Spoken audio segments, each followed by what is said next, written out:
Começa agora um programa que traz tudo sobre o livro mais lido em todos os tempos. Apresentamos O Som do Livro.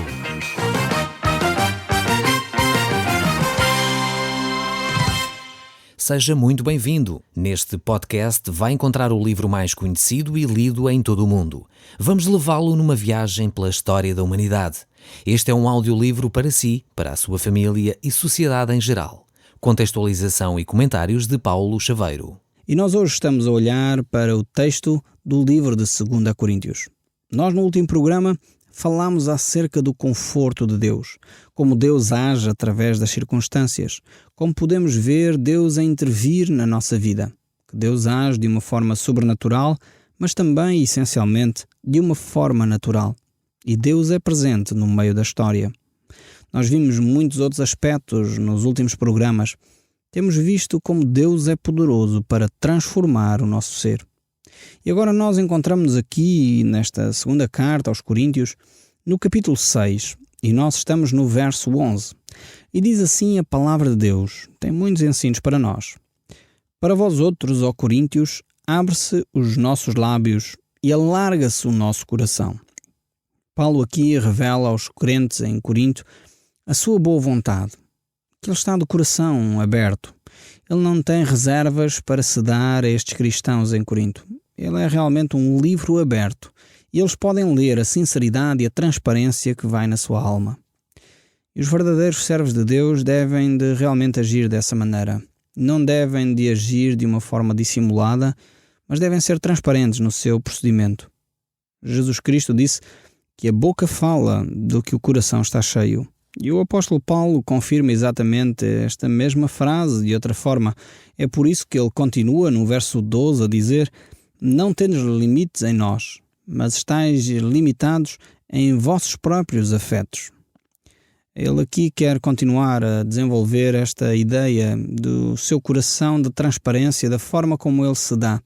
Ele não tinha reservas realmente para com os crentes em Corinto. O seu amor por eles era ilimitado. Mas o amor daqueles crentes pelo próprio apóstolo Paulo já não seria de igual forma. Parece que eles tinham algumas reservas para com o próprio apóstolo, tanto que ele diz que eles eram limitados nos seus próprios afetos. E infelizmente verificamos muitos cristãos que têm dificuldade em se dar. Têm dificuldade em realmente manifestar os seus afetos, o seu carinho, a sua dedicação para com os amigos, para com os cristãos, para com o próximo. E Jesus Cristo deu esse mandamento. É provavelmente por isso que ele deu um mandamento e não uma sugestão. Esse grande mandamento de amar o próximo como a nós próprios. Se fosse uma coisa simples, se fosse uma coisa natural em nós, provavelmente Cristo não teria tido a necessidade de, em vários textos da palavra de Deus, nos desafiar a obedecer a esse mandamento, de nos darmos, de amarmos, de expressarmos os nossos afetos, o nosso amor para com aqueles que cruzam connosco. E eu gostaria de deixar consigo, neste momento, esse mesmo desafio de Deus, de você não ser limitado nos seus afetos. Manifeste o seu amor àquelas pessoas que são próximas de si. Não tenha vergonha nem medo de manifestar esse mesmo amor. Talvez você queira, neste momento, pegar no telefone e telefonar para um amigo, um filho, uma esposa ou o marido que não está perto de si e você queira manifestar o quanto ama. Talvez um amigo que viajou e não está aí ao seu alcance, um verdadeiro amigo, você quer expressar os seus afetos. Eu quero dizer, não seja limitado nos seus afetos, não seja restritivo na forma como ama. Aliás, o texto bíblico nos diz que nós, se tivéssemos que ficar a dever alguma coisa, que fiquemos a dever o amor, pois é a única coisa que não se pode realmente pagar, pois o amor não tem preço e nós devemos desenvolver as nossas amizades. Realmente, ter alguém que nos ama é fundamental. Eu noto que o grande mal da nossa sociedade hoje em dia, além das doenças sexualmente transmissíveis, o outro grande mal com o qual a nossa sociedade enfrenta é a depressão e a solidão. Pessoas que vivem rodeadas de milhares e milhares de pessoas numa cidade ou em várias cidades do nosso país, mas que estão sós no mundo. Não têm um amigo para conversar. Não têm alguém para desabafar.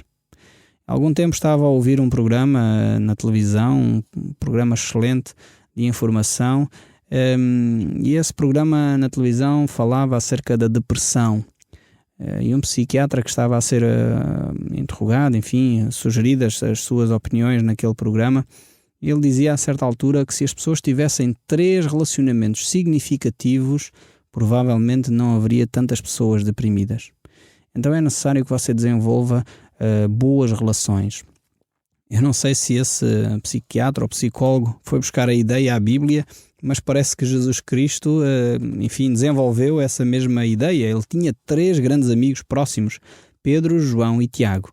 Então esses eram os amigos próximos de Jesus. Procure os seus Pedros, Joões e Tiagos. Desenvolva 3 grandes amizades, 3 pessoas com as quais você pode desabafar, com as quais você sente realmente a possibilidade de ser quem você na realidade é.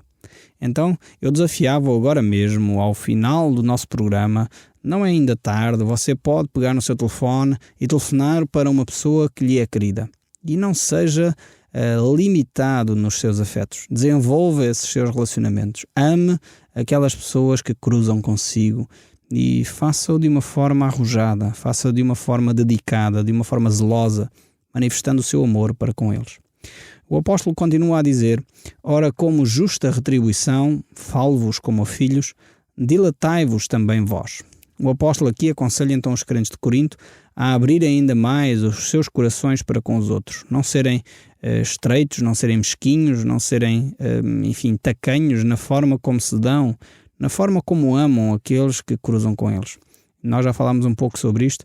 Paulo queria realmente cuidar deles, pois ele sabia que as amizades, que o amor é efetivamente terapêutico. Provoca em nós algo extremamente bom, agradável no nosso ser. E nós verificamos que as pessoas mais satisfeitas à face da terra são realmente pessoas que se dão. Pessoas que amam os outros, não esperando nada em troca. Pois muitas vezes nós ficamos frustrados com os outros, não porque os amamos, mas porque esperávamos ser retribuídos nesse amor. E muitas vezes é aí que nos magoamos, nos ferimos, ficamos realmente abatidos, porque ao darmos tanto de nós, esperávamos que as pessoas retribuíssem de igual forma. Só que o amor aqui que a palavra de Deus nos fala é um amor desinteressado. É um amor que não tem realmente segundas intenções. Não é um amor que espera retorno no sentido de, ser retribuído o bem que se faz. Muitas vezes vejo pessoas que até são zelosas, telefonam para os outros, preocupam-se com as pessoas, estão constantemente a tentar ter notícias para acompanhar as situações difíceis em que essas pessoas se encontram, mas muitas vezes essas pessoas fazem isso com a intenção de alguma forma de ser ouvidas e de esperar que os outros retribuam o bem que elas estão a fazer. Você tem que vigiar, policiar seriamente as suas motivações. O amor que a palavra de Deus nos fala aqui é um amor, nesse sentido, desinteressado. É um amor que realmente não espera receber em troca o bem que fez. Se nós fizermos assim, certamente não vamos ficar tão magoados, não vamos ficar tão feridos, não vamos ficar tão maltratados nesse processo. Porque muitas vezes as pessoas não são realmente gratas, porque muitas vezes as pessoas foram amadas, mas não retribuíram, muitas vezes até se esqueceram de nós. Eu sei que isso causa dor.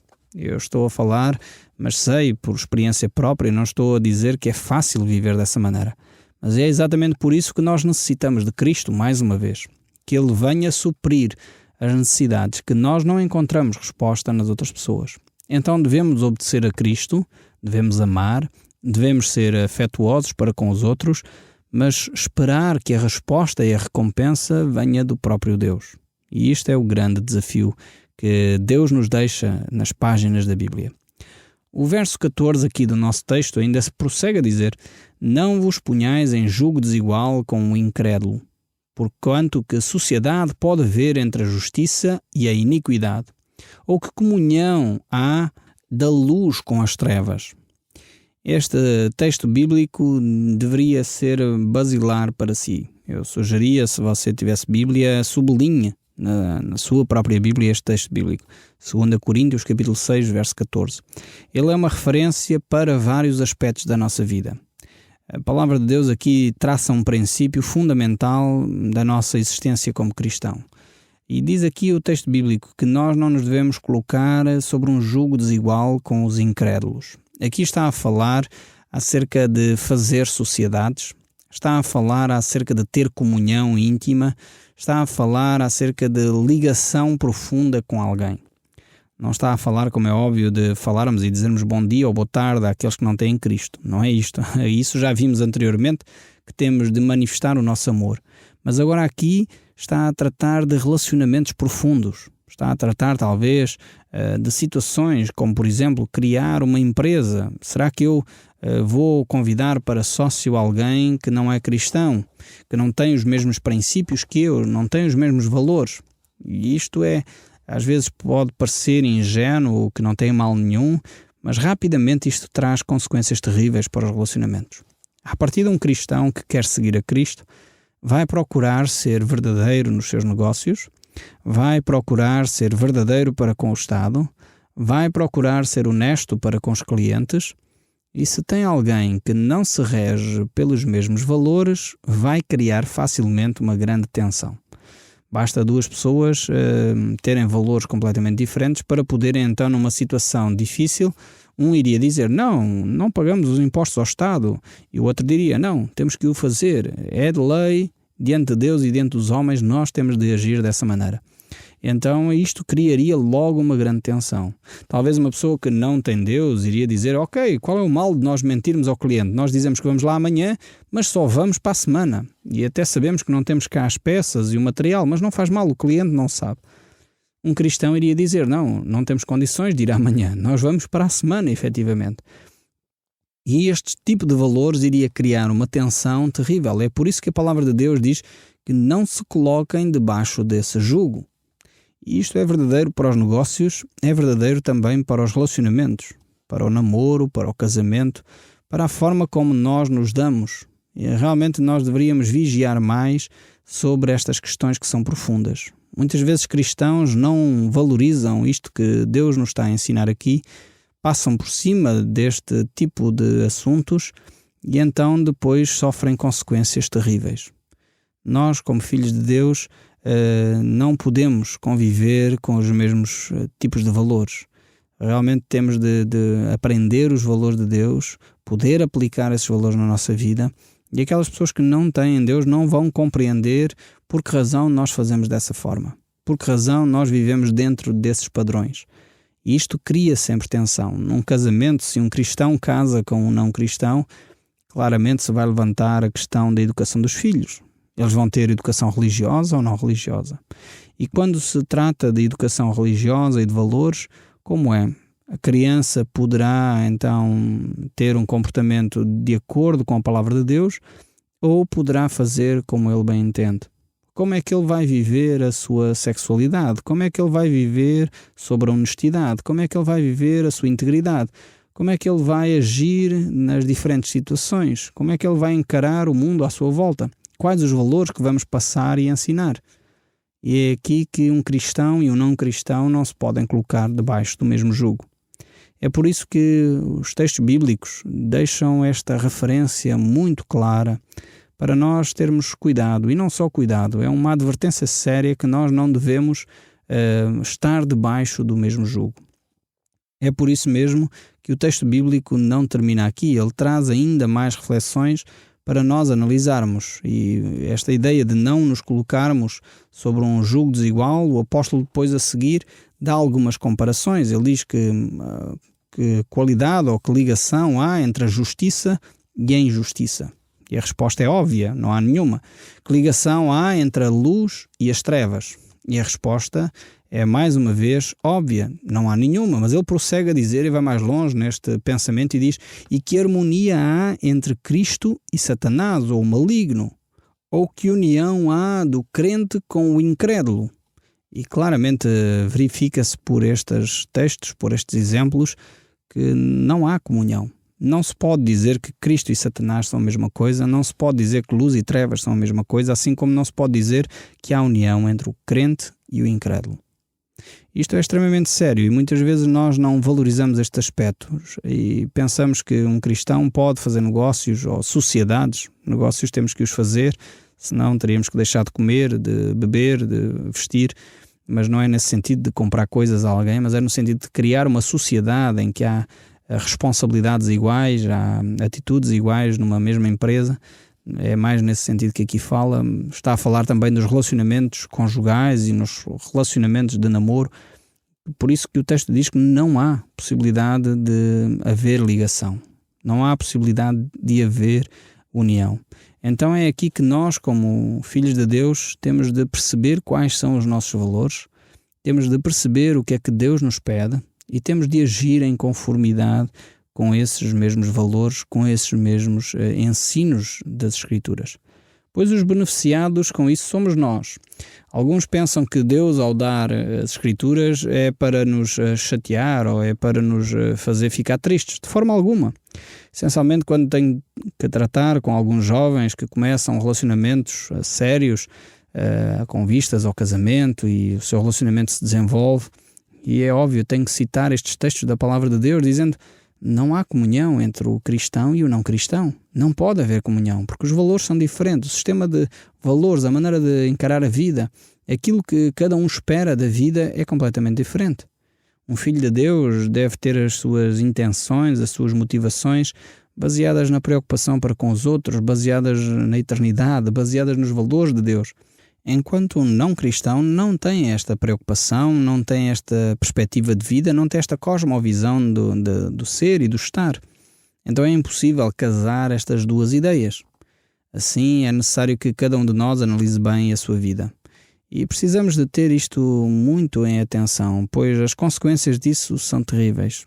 Eu tenho visto várias pessoas que procuram não dar atenção à Palavra de Deus nestes aspectos e depois colhem realmente frutos muito amargos da sua desobediência a Deus.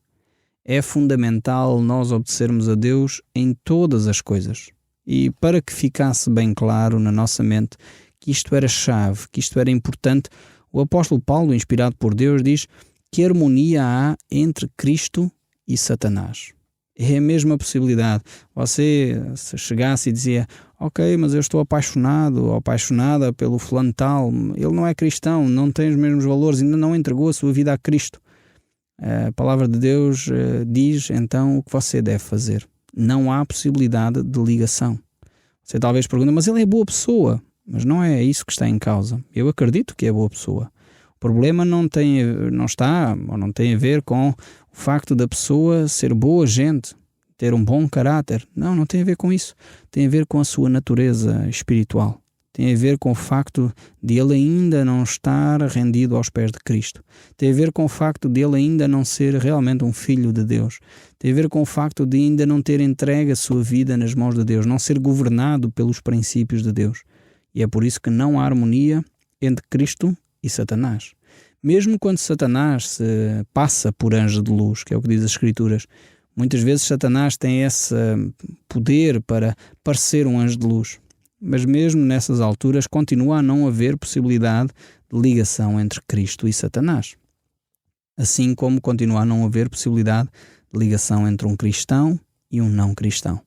Isto é extremamente sério e é por isso que a Bíblia claramente mostra que não há forma de reconciliar estas ideias. Ou realmente somos de Cristo e vivemos debaixo das orientações de Cristo, ou realmente não somos de Cristo. É isto que nós cristãos devemos perceber e devemos ter a humildade suficiente para ouvir a voz de Deus e obedecer às orientações que Ele nos deixa.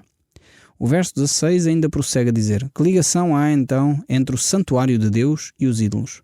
Porque nós somos santuário do Deus vivente. Como Ele próprio disse: habitareis e andareis entre eles, serei o seu Deus e eles serão o meu povo. Mais uma vez vemos aqui como Deus coloca as coisas. Que ligação então pode haver entre o santuário de Deus e um santuário dedicado a ídolos, dedicado a sacrifícios de animais, dedicado a sacrifícios de pessoas? Não há possibilidade de reconciliação. Agora eu sei que vivemos numa época chamada época pós-moderna, em que hoje em dia tudo é lícito, tudo é válido, tudo é verdade. quase perdemos uma orientação, quase perdemos a objetividade da nossa vida. Hoje em dia, praticamente, quem se atrever a dizer que há uma verdade, que há um caminho, que há uma orientação, realmente essa pessoa é logo posta de lado. Mas a palavra de Deus mostra que realmente há uma verdade, realmente há um caminho. E realmente esse caminho, que é Cristo, traz benefícios quando nós o seguimos. E não é um Deus que quer estragar a nossa felicidade. Antes, pelo contrário, Deus é aquele que quer trazer à nossa vida felicidade e por isso Ele quer prevenir os erros que nós vamos fazer. É como um pai quando proíbe um filho de pôr os dedos na ficha.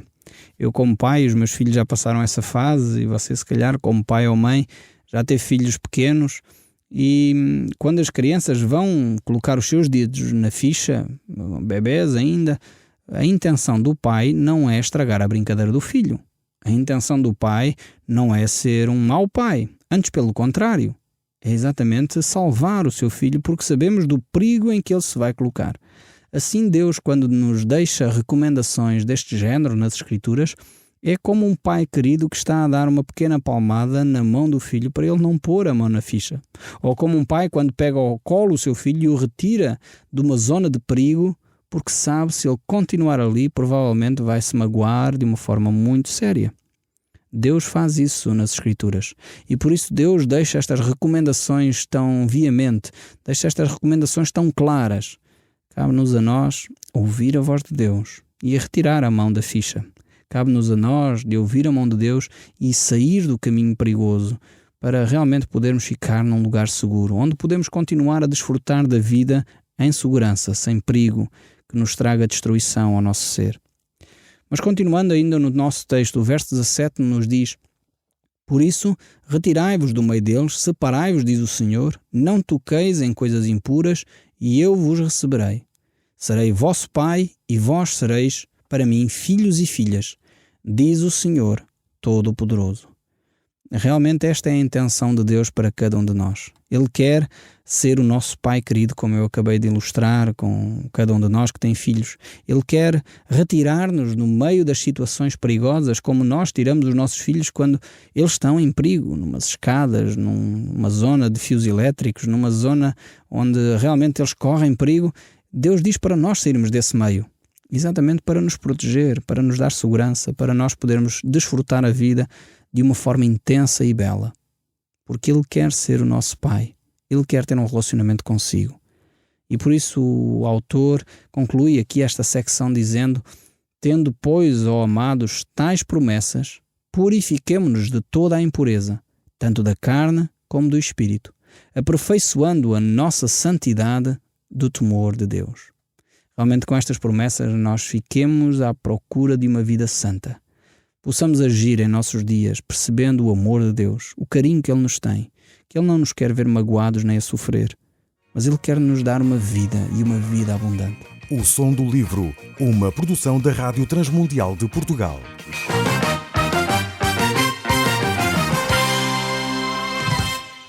RTM. Conhece todos os nossos programas em rtmportugal.org. Uma produção da Rádio Transmundial de Portugal.